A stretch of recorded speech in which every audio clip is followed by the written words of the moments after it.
Like crocodiles and piranhas. But the people here say something even bigger and more deadly is out there. Legendary, monster-sized anacondas. And they are becoming its prey. He's saying that that was 40 to 50 meters long. He had my whole hand in his mouth. The snake pulled me down to the ground, so I was just trying to get my hand back. The girl was lost. No one could find her. The snake had already swallowed her. Anacondas are some of nature's most vicious predators, equipped with razor-sharp teeth and powerful muscles to crush their prey. The teeth of the anaconda are like needles that curve backwards. If you try to pull out, they go in even further, deeper. And then it throws a couple loops and starts squeezing incredibly powerfully. The prey is trying to get its breath, and with every breath, those coils just tighten up even more until cardiac arrest. Here you can see an anaconda making a meal of a capybara. The snake squeezes the animal, then swallows it whole. Eyewitness reports from around the world describe monster snakes reaching nearly 150 feet, or half a football field in length. These giants could be anacondas or pythons, two of the largest snake species in the world. Unlike other snake species, which kill their prey with poisonous venom, pythons and anacondas are constrictors, snakes that squeeze their prey to death. Pythons are native to Asia and Africa, anacondas to South America. No one has ever produced hard evidence of a python or anaconda longer than 30 feet. Monster Quest is sending biologist Jesus Rivas deep into Venezuela to hunt for just such a giant, an anaconda bigger than any found before. He's flown from Caracas, the Venezuelan capital, to the town of Barinas. From here, it's a 3-hour drive into the Llanos. Los Llanos, in Spanish, means plains. It is a 200,000 square mile swath of wild savanna. The largest anaconda I found was about 17, 18 feet long. However, there have been a couple of stories people have told me that refer to a very large snake, probably much larger than anyone that I have caught. And I have no reason to disbelieve this story. The first stop on Rivas's expedition is here, the tiny town of Montecao. It's the final outpost before leaving civilization behind. He's looking for clues from the locals about what they've seen. And he's led to this man. He just told me a story, actually quite remarkable, something that happened to his cousin 35 years ago. The man claims that his 13-year-old cousin had gone down to the local river alone. An anaconda approached. In the water, the snake was all but invisible.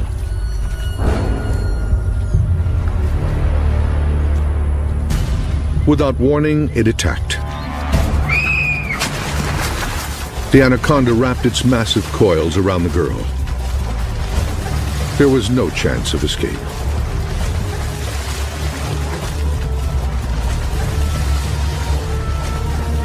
The snake squeezed the girl to death, then proceeded to swallow her whole.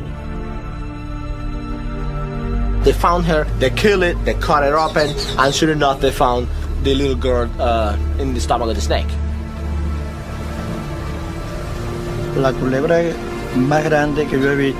That was the largest snake I had ever seen. It was at least 45 feet long. 45 feet is a giant snake, and it's just what Rivas is looking for.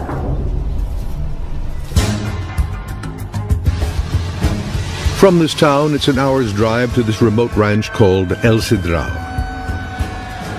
This will be Rivas's base of operations.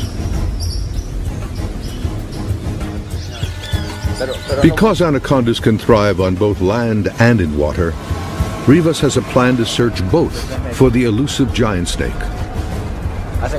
He's pioneered a low-tech but daring technique to search for these predators, feeling for them with his bare feet.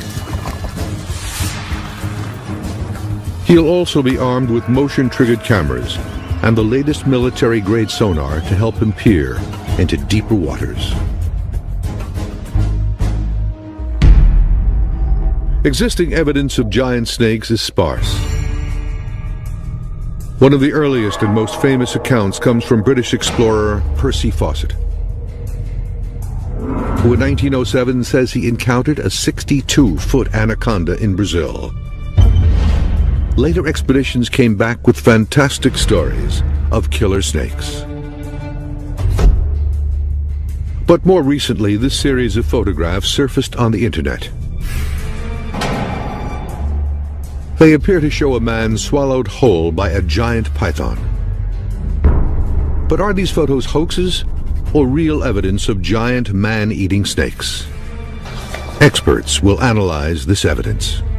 If you look at the ribs, they are facing towards the back, and that would be consistent with the snake swallowing towards the tail. The pythons in these photos are native to Asia and Africa, but there could be thousands of them right here in the United States, specifically in the Everglades of South Florida. This will be the site of another monster quest expedition. With more than 1.5 million acres of wilderness, this is a perfect hiding place for giant snakes, as seen in these shocking pictures taken in 2005. You can see a 13-foot Burmese python split almost in two after swallowing an alligator whole. On the upper right is the snake's head.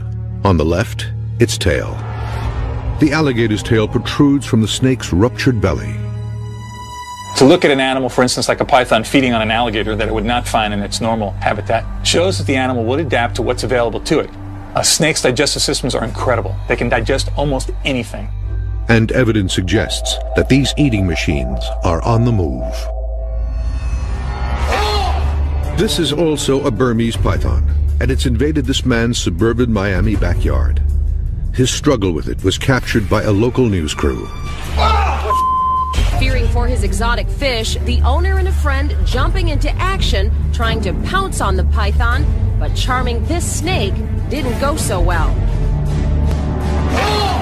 It was no isolated incident. Just a few days earlier, this python was discovered nearby with a swollen belly, what turned out to be a 15-pound pet cat named Francis. These incidents are becoming so common that Miami-Dade County now has an emergency unit to respond to such calls. It's called the Anti-Venom Unit. This is a big problem here in South Florida, and these are big snakes that can hurt a young child as well as a teenage boy or even a full-grown adult. Handling these snakes is dangerous, even for professionals. How did pythons native to Southeast Asia end up in these Miami neighborhoods?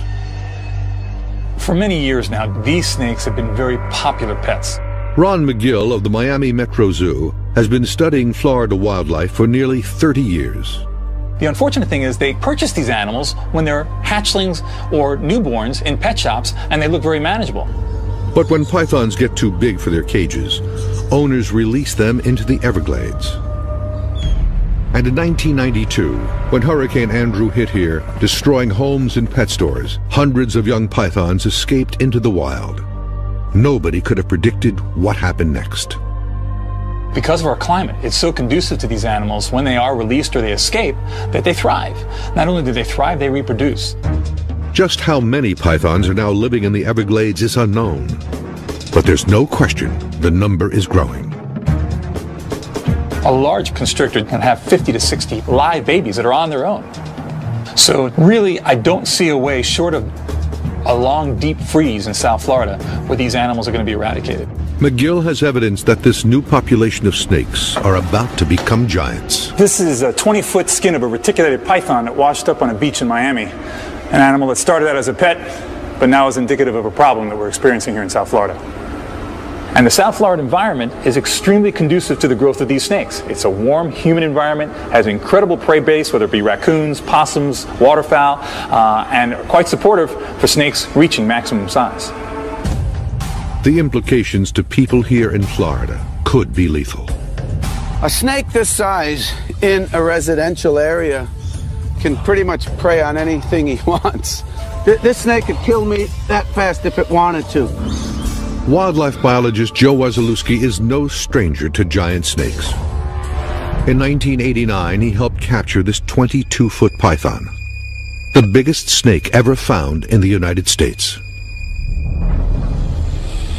Now he's going to lead a hunt here in Florida to find a giant even bigger than that.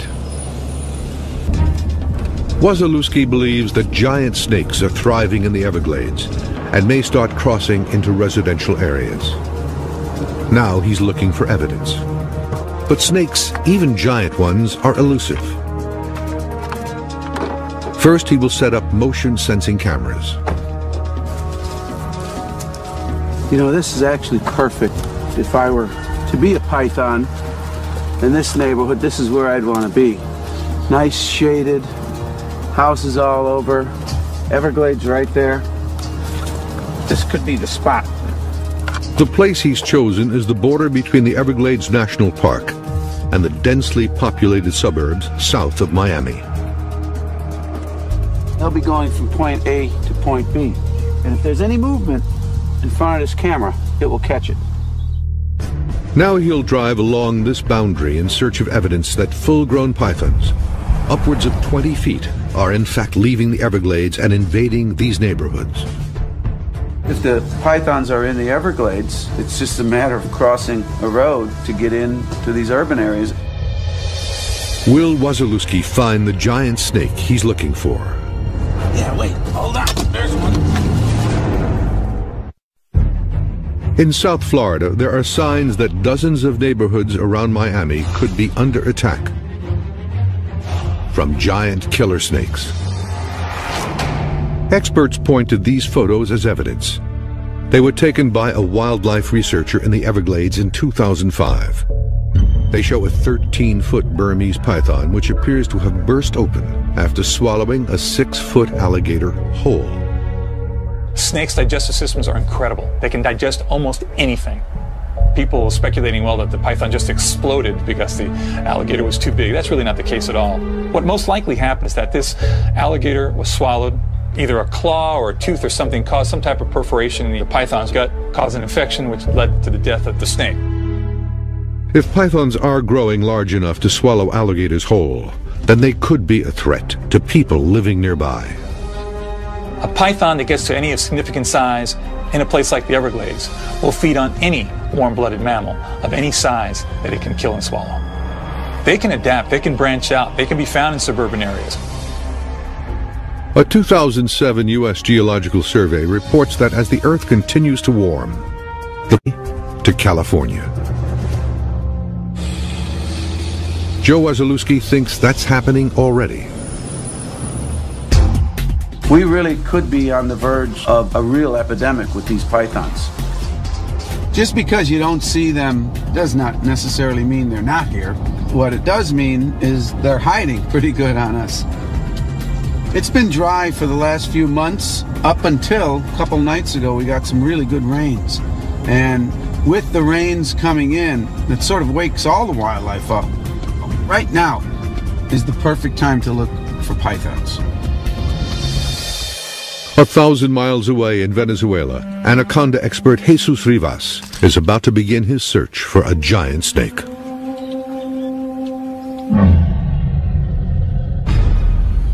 This region of South America is a hotbed for giant snake sightings. From neighboring Brazil came one of history's most widely cited encounters. It came from this man, Colonel Percy Fawcett. On January 7, 1907, Fawcett was on assignment with Britain's Royal Geographical Society. He described the encounter in his journal. We were drifting easily along in the sluggish current when there appeared a triangular head and several feet of undulating body. It was a giant anaconda. I sprang for my rifle and, hardly waiting to aim, smashed a .44 soft-nosed bullet into its spine. We stepped ashore and approached the reptile with caution. As far as it was possible to measure, a length of 45 feet lay out of the water and 17 feet in it, making a total length of 62 feet. This drawing and Fawcett's account are the only existing evidence of this giant snake.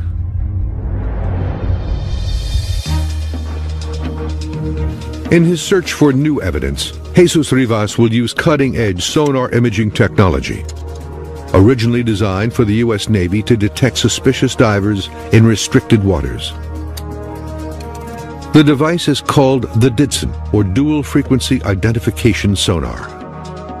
Ed Belcher and his team at Soundmetrics in Seattle, Washington, designed this device.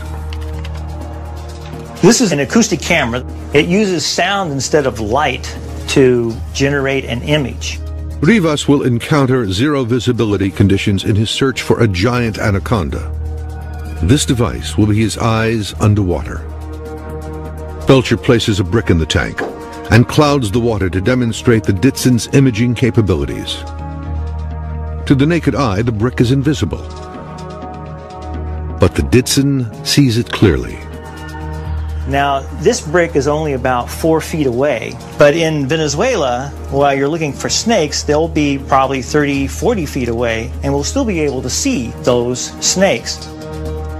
Once Rivas finds a snake, he'll be able to measure it to see if he's found an actual giant. Sonar has never been used before to search for giant snakes, and what Rivas finds could raise the evidentiary bar.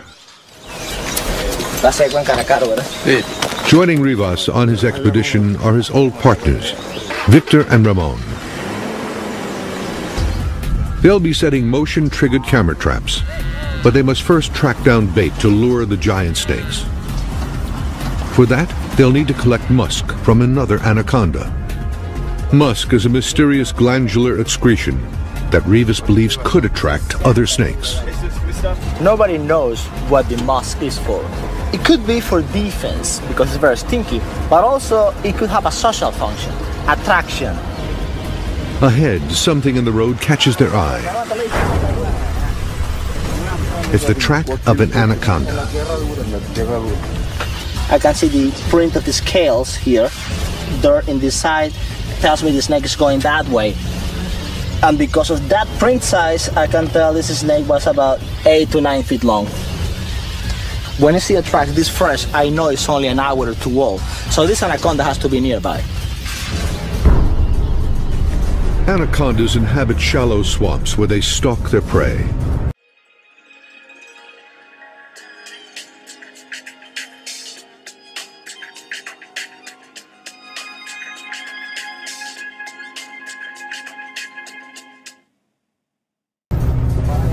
Five years ago, this particular swamp was the site of a near-fatal attack.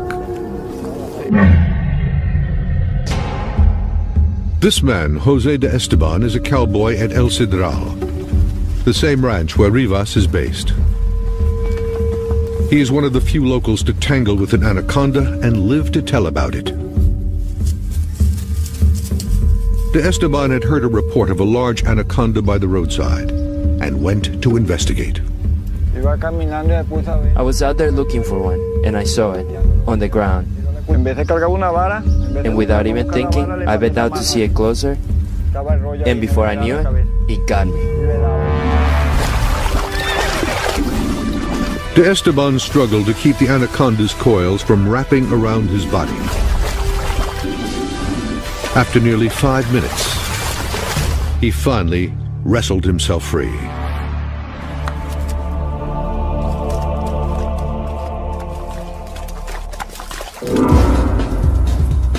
The team begins their search in the same swamp where De Esteban was attacked. They can't see them, but they know that anacondas are here. In their hunt, they use only poles and their bare feet. Rivas's unorthodox methods have earned him the nickname the Barefoot Biologist. As he searches, his only safety net is his instinct and experience. This water is not very deep. If I catch an anaconda in a water that is too deep, she might have the upper hand. I don't want that.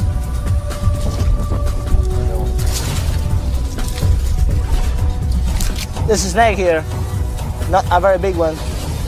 There's another one right here. Rabong! Victor! These anacondas are too small for musk extraction. But there's evidence that a bigger anaconda could be nearby. This is a crack right here. It seems like this anaconda will be about 9-10 feet, maybe that big around. Despite the fresh trail, Rivas cannot find the snake. The team is losing daylight. The pressure is on. Rivas discovers something, but it's not an anaconda. Not a snake. Not what I want to find. It's a small but very unhappy crocodile. The day seems all but over. But then, a discovery.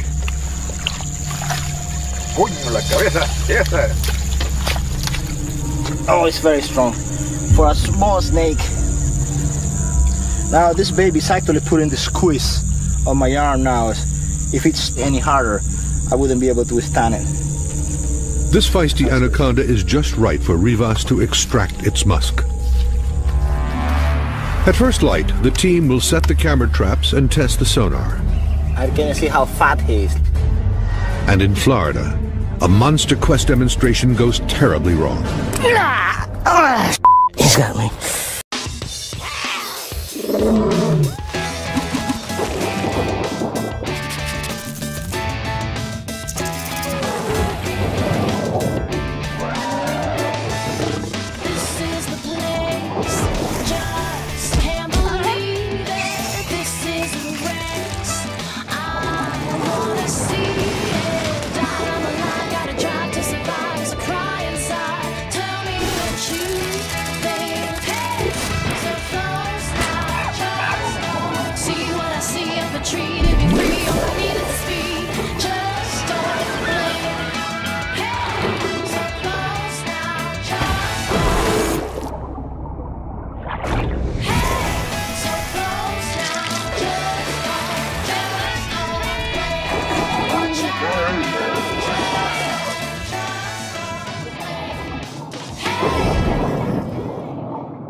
Snakes have been the object of fascination and worship throughout history. From the pharaoh's tombs of ancient Egypt, to Quetzalcoatl, the feathered serpent god of the Aztecs, to the Naga, a mythical river serpent in the Mekong Delta of Southeast Asia. 2 million snakes are the embodiment of evil and a source of paralyzing fear.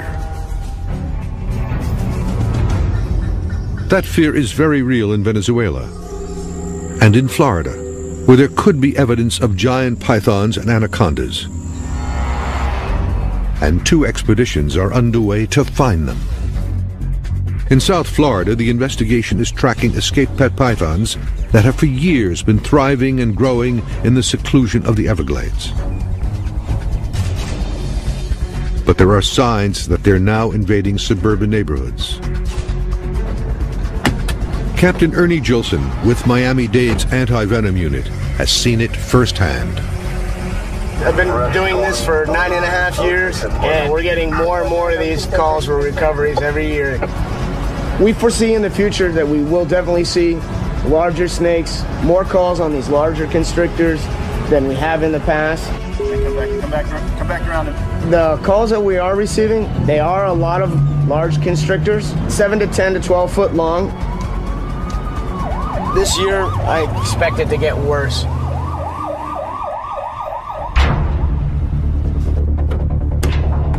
Captain Gilson and his partner, Captain Chuck Seifert, agreed to demonstrate for months to Quest how they capture these deadly predators.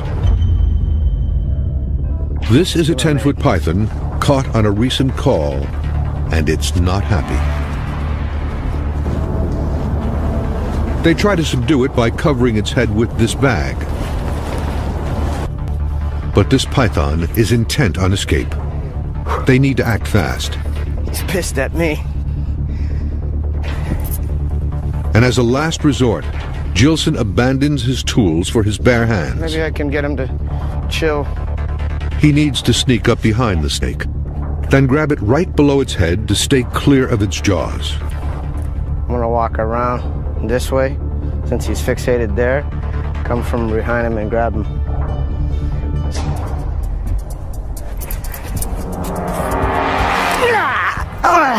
He's got me.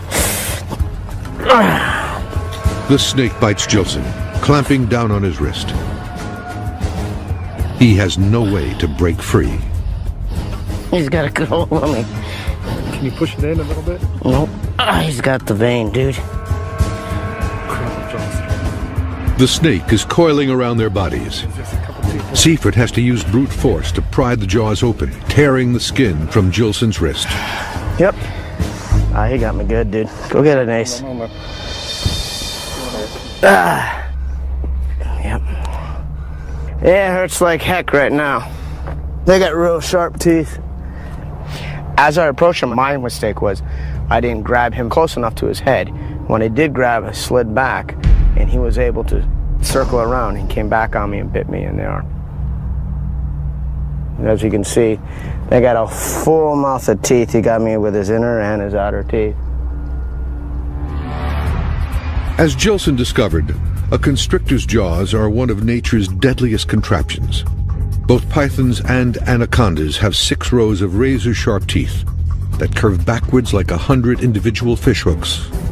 The more the prey struggles, the deeper the teeth sink into its flesh. This snake was 10 feet long, hardly a giant.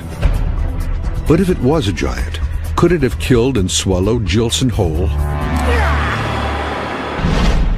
Monster Quest has compiled this photographic evidence from the internet that suggests it could be possible. No one has come forward to say where and when these pictures were taken, but many are convinced that they are evidence of giant man-eating snakes. Now Bob Henderson and Ron McGill analyze this evidence. In looking at this image, if you look at the ribs, they are facing towards the back, and that would be consistent with the snake swallowing from the head being this way towards the tail. As demonstrated here with this python feeding on a dead rabbit, the head is the most compact and manageable part of the body for a snake to get its jaws around. That's why snakes always swallow head first. The same would be true for a human victim. Now, what allows the snake to open its mouth very widely are special bones that it has back here. It's called the quadrate bone. The quadrate bone at the back of the skull allows the jaws of the snake to drop straight down to open unusually wide. Then the separation between the 2 bottom jaw bones allows the mouth to expand even further, to 3 times the width of its own head. But Henderson isn't sure the snake in this photo has swallowed a person. Just based on the size of the person and the fact that it doesn't seem to have any particular bruising or anything like that. Everything looks just very, very much intact for it to have been the victim of a snake attack and to have been ingested by a large snake. A snake swallowing its prey is a slow but violent process.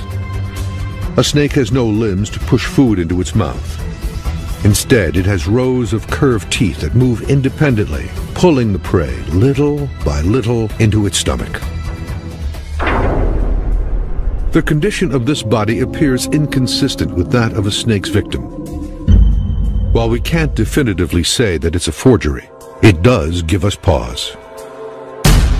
This photograph, however, seems to tell a different story.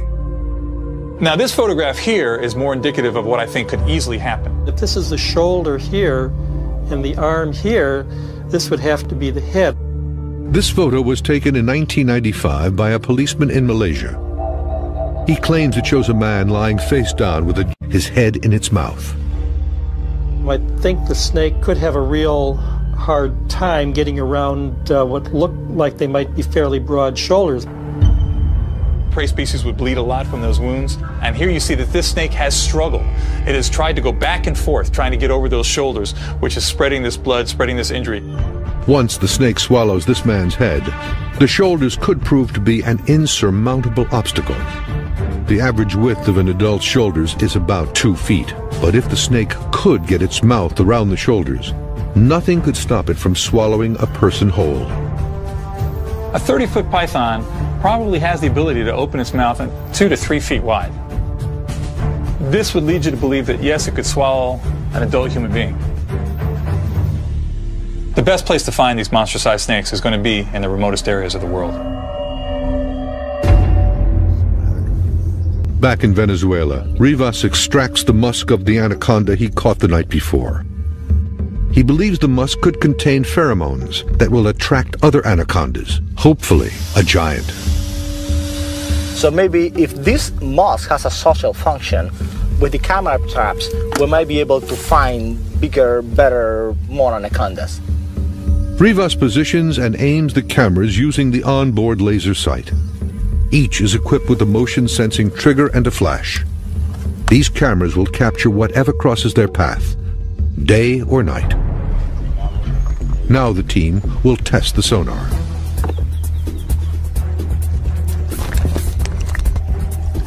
Cool. I can see him. I can see his arms, his feet. I can see how fat he is. Let me measure how fat he is. Almost half a meter. To lose some weight, buddy. After the tests, Rivas heads into the field. Okay.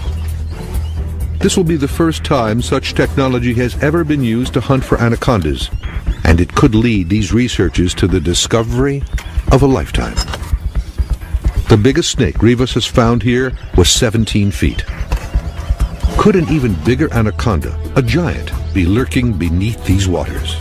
Ooh, there's something there right in front of us. That looks like a snake. Look, look. Aguántalo, aguántalo. It really looks like a snake down here.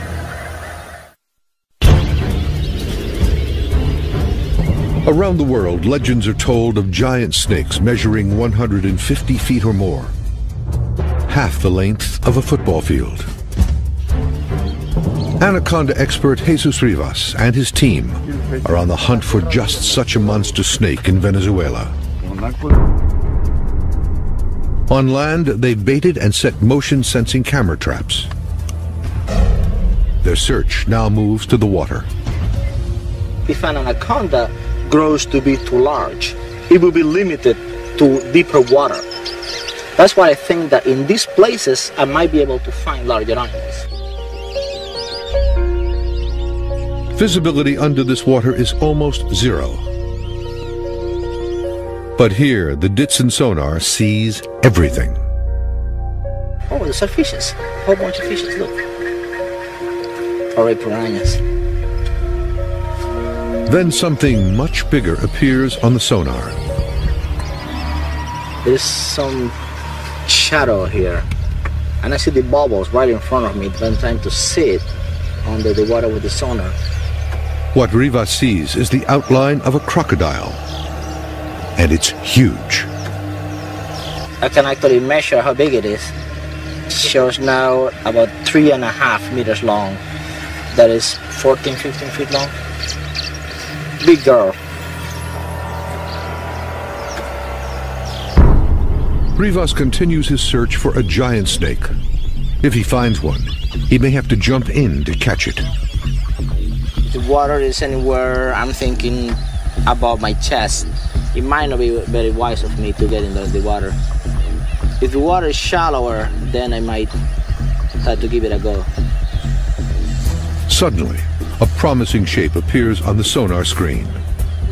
There's something there right in front of us. Ooh, that looks like a snake. Look, look. Échate para atrás un poquito. Rivas abandons the sonar to search for the snake by hand. But he can't feel it. Adelante, Víctor. What Rivas saw on the sonar was the dense aquatic vegetation on the river bottom, not a giant snake.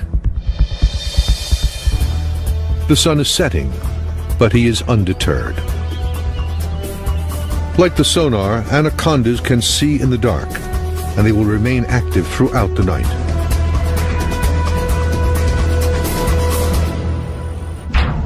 Back in South Florida, where the search for a giant snake continues, the day is also coming to an end. But that could be good news for biologist Joe Wasilewski. As the sun goes down, the roads stay warmer, the snakes, pythons in this case, will begin to migrate across, and that's usually when they move is right after sunset and into the night. His search begins to look even more promising. This really is a good road. It's sort of secluded. There's a little bit of an orchard here. There's some nurseries, there's homes, and this is really perfect to find a python. His intuition is right. There you go.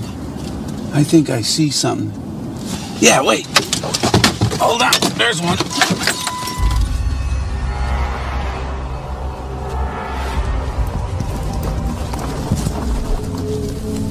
Wasilewski finds a wild python that most likely escaped from the Everglades. Oh yeah, I got it. Well, this one, it's about 8 feet long and about as mean as a python can be. I'll tell you what, if this were one 15, 20, 25 feet in length, there's no way I could get it off. The power of these animals is just absolutely amazing. Out of the Everglades and into this residential area, this python could prove deadly to anybody it encountered. If this one were to coil around someone's neck, this snake could actually choke off your trachea and your esophagus and you could not breathe. Believe it or not, a snake this size. The escalating presence of snakes this size could mean there are even bigger snakes migrating out of the Everglades. The big ones are out there, there's no question about it. But your chances are, if you see a python, it's going to be one around this size, simply because of the numbers game. There's hundreds of this size to 1 or 2 huge ones. We think it's a young population, and in the next few years is when they're going to start getting to these really massive sizes. But could be right now. We could see a big one tonight, tomorrow. A storm rolls in, and the rain puts a halt to Wasilewski's search. But the camera traps he set earlier could provide what he's hoping for: evidence of a giant snake in these neighborhoods. And back in Venezuela, Rivas presses on through the night and is startled by what he sees next. Oh wow, there's a big guy right here. Right ahead of us, right there. Could this be their giant? In the wild plains of Venezuela and in these South Florida suburbs, evidence of giant snakes exists. In Venezuela, this cowboy narrowly escaped with his life.